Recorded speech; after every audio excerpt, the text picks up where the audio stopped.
the nuts, I'ma stomp him in the nuts, stomp him in the nuts, stomp him in the nuts, stomp him in the nuts, I'ma stomp him in the nuts, stomp him in the nuts, stomp him in the nuts, stomp him in the nuts, I'ma stomp him in the nuts, stomp him in the nuts, stomp him in the nuts, stomp him in the nuts, I'ma stomp him in the nuts. What is going on, everybody? Dreamer here, fresh off the Spiritborn bandwagon, and lately I've been playing a lot of LEAPQUAKE Barb. This guy is awesome. It can speed farm everything in T4, it can kill all the bosses solo, and I've pushed it up to Pit 85. There's two main variations to this build, what I'm going to call Bleed and No Bleed. The Bleed version is on max roll by Snail, and the No Bleed version is on Mobalytics by Beaddropper. I'll put links to both in the description below the video. I'm going to go through everything bit by bit and then organize it all with timestamps also. We're going to start with skills, the basic setup of the build, the gear needed, and then I'm going to go into some variations, the playstyle of it when pushing rifts or doing T4 content, and then at the end I'm just going to talk a little bit about how I think the build can be pushed a little further in terms of pit level. Okay, let's take a look at the skills first. So in the basic tree you can get whatever you want, you're not going to be using that. In the core tree you don't need anything except 1 point into pressure point and 3 into warpath. At the defensive node we're going to be taking 3 points in imposing presence and martial vigor to get some health and damage reduction. And then we're going to start taking shouts. We're going to end up getting all 3 and using them to spawn Dust Devils with the Fierce Winds aspect and the new Force of Nature Paragon Board. So we're going to put 1 point into Rallying Cry with Enhanced and Strategic, and then 1 point in Challenging Shout, only with Enhanced. At the Brawling Skills node we're going to dump 5 points into Warcry with Enhanced and Power Warcry. We're also going to dump 3 points into Booming Voice, Raid Leader, and Guttural Yell to enhance our shouts. This is going to make it heal us, increase the duration, and reduce enemy damage affected by them. We're also going to dump, of course, 5 points into Leap with Enhanced and Power. And then 3 points into Aggressive Resistance and 1 point into Battle Fervor. And this is going to ensure that we're always berserking. Here in the Weapon Mastery node we're going to get 3 points in Pit Fighter, 3 in Slaying Strike for some damage and damage reduction, and then 1 in Thick Skin for some fortified generation, and 3 into Counteroffensive for extra damage when fortified. And then we come to our one changeable skill in the build. More on this later. I tried many variations, and I finally settled on Steel Grasp with Enhanced and Warriors for the extra charge, which is what the max roll build suggests. And finally at the ultimate node, 5 points in the Call of the Ancients with its 2 supporting skills, 3 points in the Heavy Hitter, 3 points in the Wallop for some extra damage, and Unconstrained as our key passive. Depending on what gear and variations you're using, you're going to be switching between Wrath of the Berserker and Call of the Ancients, so just don't forget to switch like I do. Okay, back to our interchangeable skill. I like Steel Grasp, but I've tried pretty much everything else. I tried Rend, I tried Upheaval, I tried Stomp, I tried Iron Skin, I tried Kick, I tried Charge, I tried Rupture, I tried Mighty Throw. I literally tried everything, but I think this is great for utility, pulling big packs together in higher pit content, and the way the build is set up is just so complicated to switch between things without losing defense or damage. I'll mention all these more when we talk about gear right now. Shaco is the king, cooldown reduction and maximum resource, plus flat damage reduction and plus to all skills. I couldn't find anything that beats it, even the 80% damage bonus from Ugly Bastard Helm. Rage of Haragath is great for the crit chance, the life, pretty much everything on it, and plus it's also half of the important bleed combo to reduce your cooldowns. Fist of Fate is great for crowd control and a little bit of extra damage. and the incredible lucky hit chance. Area Sparing is great in the pants slot for the resistance and the huge cooldown reduction to Call of the Ancients. Remember, you'll have 20 or 25% damage whenever they're active, so this makes them pretty much perma up. Plus, I believe every time you reactivate the skill, it activates this special edition that this item's granting. For boots, something with as much leap as you can get on it, and then mobility cooldown. You're going to be wanting to squeeze cooldown reduction everywhere you can. A two-hander mace is a big stat stick. Strength and damage are great. The one-hander stat stick mace is really important for the Fierce Winds aspect. You're going to be constantly shouting on this build, so every time you do that, you're going to be getting extra Dust Devils. Plus, this gives them an extra damage bonus for increased size. Magnum Opus is great for the damage multiplier for extra fury. Leap generates 40 or 60 fury every time you use it on at least one enemy, so you're always going to be topped off. Grandfather is great in the two-hand slashing slot. It provides huge critical strike bonus, plus a lot of resource and other stats.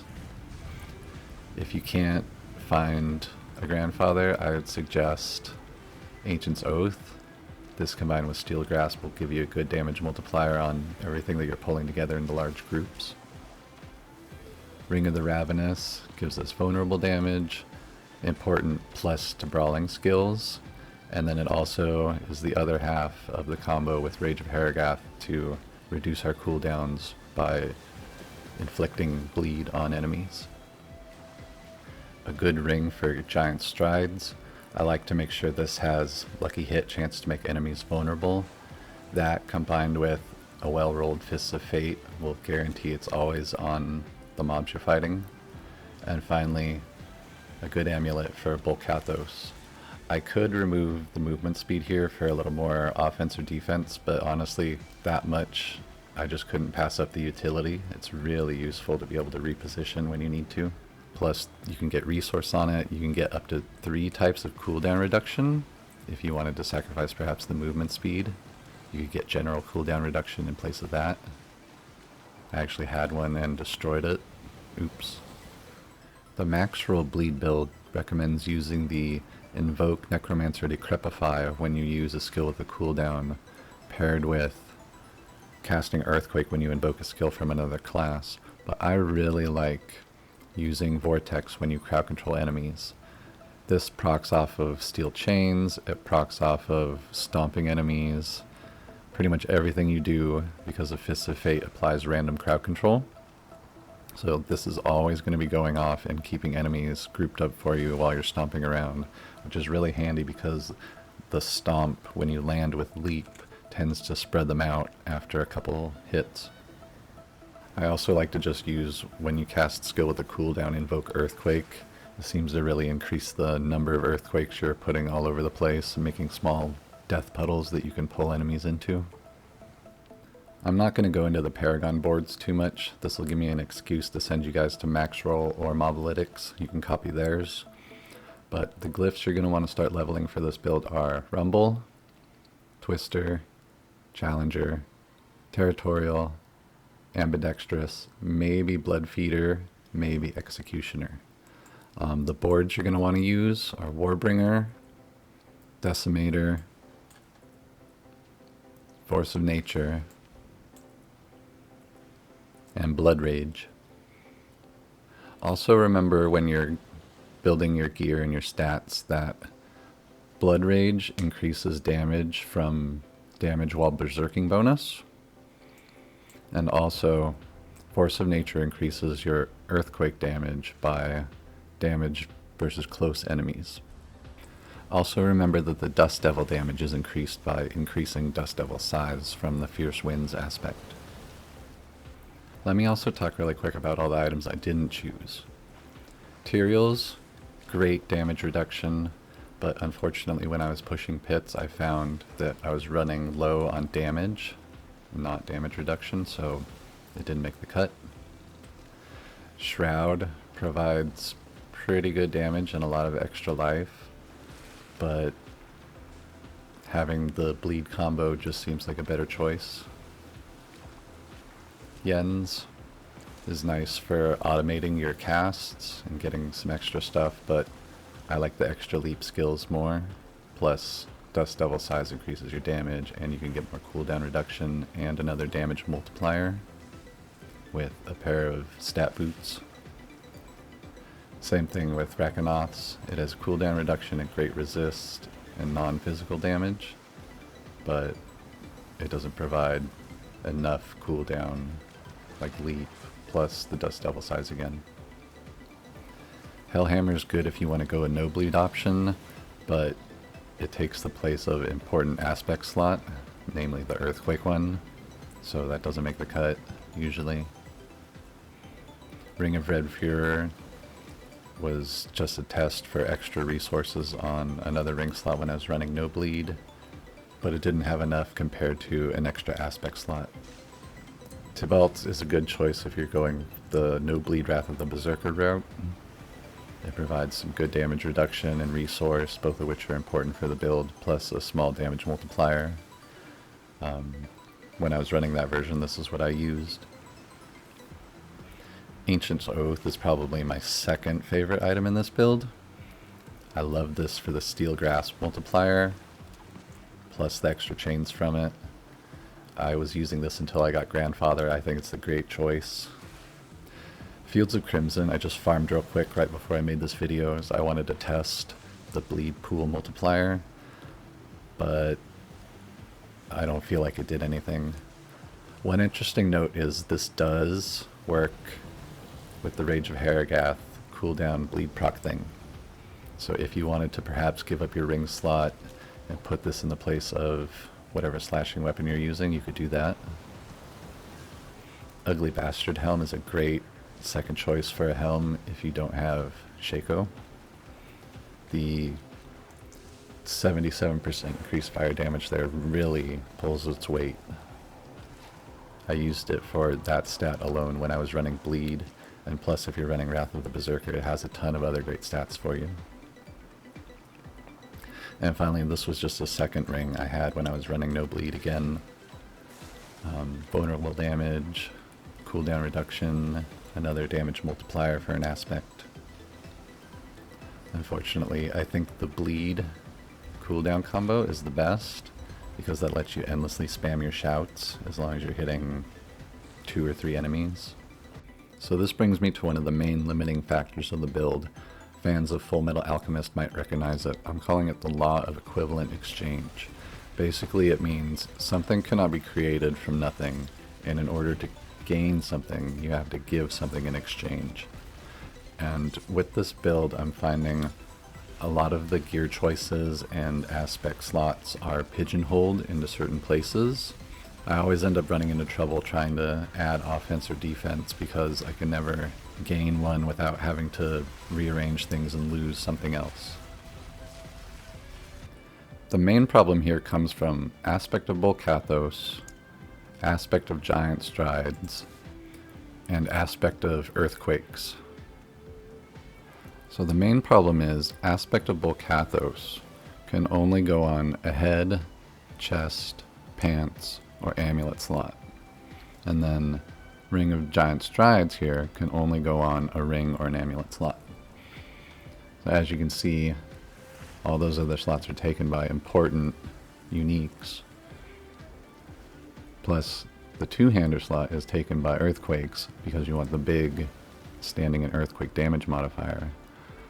So with all those, you're pretty much pigeonholed into having these specific affixes in these specific slots. And trying to rearrange everything just complicates things by having to move other things to make way for yet more reorganizing. Like I said, the law of equivalent exchange. When I was pushing in pits, I found that more often than not, I didn't have enough damage to defeat the boss while keeping enough survivability to stay alive while fighting it with all those damage multiplying debuffs they apply.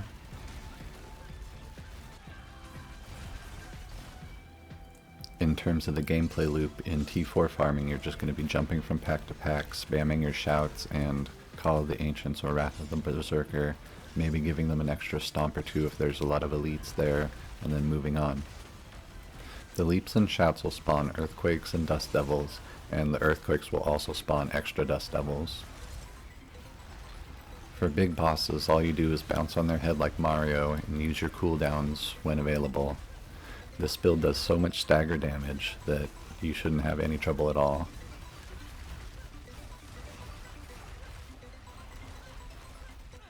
When you get to pit pushing, I really recommend using Subo as your mercenary because his tracking ability really helps you locate big packs of enemies on the map, and you can more easily gather them up quickly to AoE them all down.